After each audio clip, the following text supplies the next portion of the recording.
Good evening from Mexico. Fidel and Diego are back from the pilgrimage to the Basilica in Mexico City, and here's how their arrival went. Before they got home, we headed into town so we could get some stuff for them. We got flowers for both Fidel and my cuñada, who also went. We ran into the maestra and her sister, so we stopped to watch a little bit of the carnival. After that, we stopped by a little local shop to have these candy bouquets made. We had these made for Diego and my nieces and nephews that went. And then the maestra invited us to go get some tacos. We went and grabbed some tacos because we weren't expecting them to get back from the pilgrimage until pretty late. Once we had everything ready, we went back to Ruby's house, cooked some food, and then we waited. And as you can see, both the baby and Dominic fell asleep.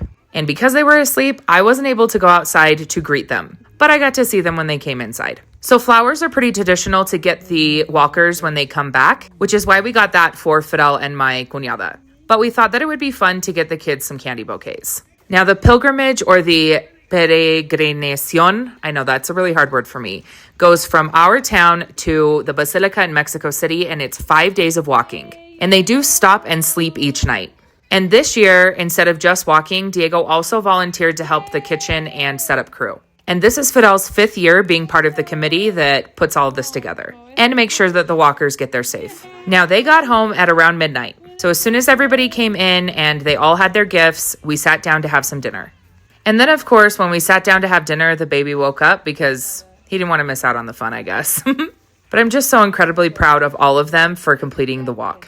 And when Dominic and Damon are a little older, we'll be able to join them as well. Have a good night, everyone.